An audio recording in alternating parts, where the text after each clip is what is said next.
High বন্ধুরা, কেমন আছো? আশা করি সবাই ভালো আছো, আমরাও ভালো আছি।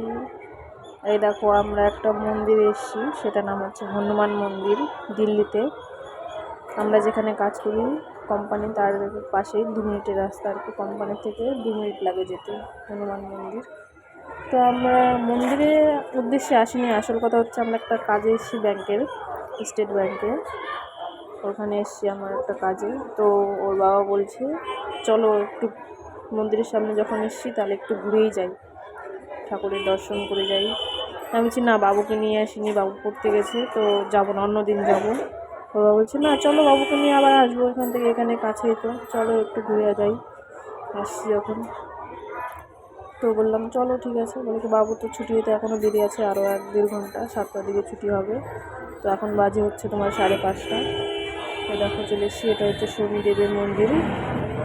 দেখো কতগুলো শনিদেব ছোটো ছোটো।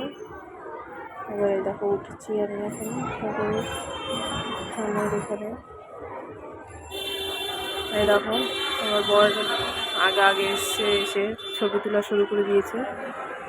তো আমিও আসলাম, আমি হচ্ছে ভিডিও করছি। এই দেখো শনিদেব, কত বড় ঠাকুর, দেখেছো? অনেক বড় ঠাকুরটা, ফোনে হয়তো তোমরা দেখে বুঝতে পারছো না জানি না, কিন্তু অনেক বড় ঠাকুর, খুব ভালো লাগছে দেখতে, খুব সুন্দর। হনুমান ঠাকুরটাও খুব ভালো, মানে বজরংবলিটাও খুব বড়, এর থেকে আরও বড়, খুব বড়। ওটা বাইরে আর কি মন্দিরের। তো আমরা এই দিক দিয়ে ঢুকেছি, আমরা এখন যাওয়ার সময় দিক দিয়ে বেরোবো, তখন দেখাবো তোমাদেরকে ওটাও। দেখো সেলফি তোলা শুরু করে দিয়েছে।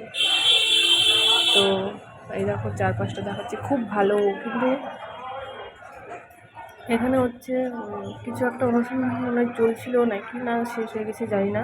তো যাই হোক, খুব আওয়াজ হচ্ছিলো, মাইকে গান টান চলছিল এখানে। তো মানে বিহারি সব, ওই জন্য বিহারিদেরই গান, ঠাকুরেরই গান, কিন্তু ওটা একটু আমরা কম বুঝি। তো দেখো ওর বাবা বলছি চলো চলো ওদিকটাই যাই। ঠিক আছে দাঁড়াও, নামি আস্তে আস্তে। আবার ঘন্টা বাজাচ্ছে, দেখো প্রণাম করছি। তো পরে আমিও একটু বললাম যারাও, আমিও একটু ঘন্টাটা বাজিয়ে নিই।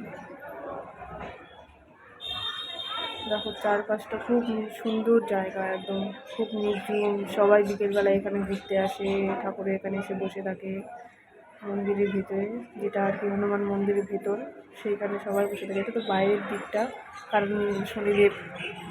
শনিদেবের মন্দিরটা একটু বাইরের সাইডে করে রেখেছে, একসঙ্গে করেনি, ওটা আবার একটু আলাদা করে রেখেছে। দেখো আমরা এখন যাচ্ছি ওদিক দিয়ে, ওই যে রাস্তা, মানে ভেতরেই অনেকটা বড়, বাইরে থেকে দেখা যাচ্ছে মন্দিরটা ছোট দেখা যায় আর কি, তো ভেতরটা অনেকটা জায়গা জুড়ে মন্দির। এই যে যাচ্ছে, আমি যাচ্ছি পিছন পিছন। তোমরা বলবা কমেন্ট করে কেমন লাগছে দেখে মন্দিরটা অবশ্যই, আর যদি ভালো লেগে থাকে তাহলে একটা লাইক করে দিবা। জানি না আমি ভয়েস দিচ্ছি কেমন লাগছে, ভালো লাগছে কি না, কোনোদিন এরকম ব্লগ ভিডিও বানাইনি, প্রথমবার, ওই জন্য এরকম হতে হচ্ছে, নার্ভাস ফিল করছি। এখানে হচ্ছে ভোগে রান্না হয়, এখানে প্রসাদ দেওয়া হয়, ভোগ আর কি সবাইকে। এই দেখো, এই যে এবার ভিতরটাই যাব। ভিতরটা খুব ঠান্ডা, খুব ঠান্ডা, কি বলবো, খুব ঠান্ডা। এই জন্য এখানে সবাই এসে বসে থাকে ঠাকুরের সামনে, খুব ভালোও লাগে। সন্ধ্যাবেলা আরতি হয়, কীর্তন হয়, ওই জন্য সবাই এখন আয়োজন করছে, বিকেল হয়ে গেছে, সব পণ্ডিত পূজারি সবাই আয়োজন করছে, দেখলাম ওখানে। এই দেখো পাথরের সব মূর্তি, পাথরের, এখানে কোনো মাটির কোনো নেই, সব পাথরের তৈরি সব ঠাকুর। এই দেখো এই যে একজন পুজো করছে মহাদেবের। আমার খুব ভালো লেগেছে এই মন্দিরটা দেখতে, খুব ভালো লেগেছে খুব। এই দেখো বজরংবলী ছোট, এটাও পাথরের, সব ঠাকুর এখানে পাথরের, মাটির কোনো নেই। খুব ভালো লাগছে। দেখো সবাই বসে বসে ঠাকুরের নাম করছে। এই যে রাধা গোবিন্দ, এটা হচ্ছে রাধা গোবিন্দ মূর্তি। এরপরে আছে রাম লক্ষ্মণ সীতা। দেখো এই যে রাম লক্ষ্মণ সীতা তিনজন। ওই যে একটা ছোট্ট গণেশ ঠাকুরের মূর্তি দেওয়া আছে পাশে, খুব ভালো লাগছে। তো এই দেখো এদিকে আবার দেওয়ালে চিত্র করা আছে, ছবি আঁকানো আছে আর কি, কৃষ্ণ ঠাকুরের, রাম, রাধা গোবিন্দ, এই যে রামের, খুব ভালো লাগে দেখতে, খুব সুন্দর লাগছে। আমার বলছে বর বলছে চলো চলো চলো, হয়ে গেছে। এই দেখো এখানে যজ্ঞ করা হয়, যজ্ঞকুণ্ড, এখানে যজ্ঞ হয় আর কি, মহাযজ্ঞ রাম মন্দিরে। তো আমরা এখন যাচ্ছি বেরিয়ে।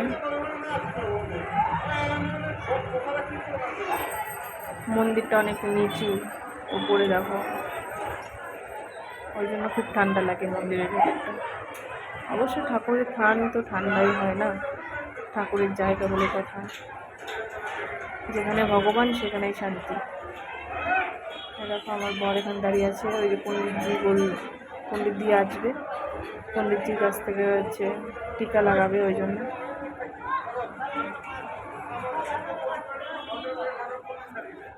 এই দেখো অনেকটা জায়গা জুড়ে, ভিতরে অনেকটা জায়গা জুড়ে মন্দিরটা, খুব ভালো লাগছে আমার, খুব শান্তি পেলাম। বাবুকে নিয়ে আবার আরেকদিন আসবো। দেখো টিকা লাগিয়ে দিয়েছে, সঙ্গে আতপ চাল, এবার প্রণাম করছে। এবার ঠাকুরমশাইকে দক্ষিণা দেবে।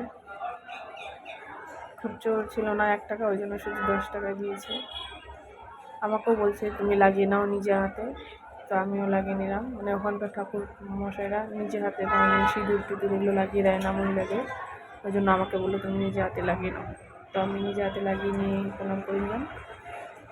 এই যে এখানেও একটা শিবলিঙ্গ আছে বটগাছের নিচে, খুব ভালো লাগলো জায়গাটা দেখতে। এই যে বাইরে বেরিয়ে এসেছি, মন্দিরের বাইরে বেরোচ্ছি আর কি। তো এখন দেখাবো তোমাদেরকে আর কি সেই হনুমান মন্দিরের আসল উদ্দেশ্য, হনুমান মূর্তি। বজরংবলী, জয় বজরংবলী বাবা, জয় শ্রীরাম। দেখো কেমন লাগছে, আমার তো খুব ভালো লেগেছে।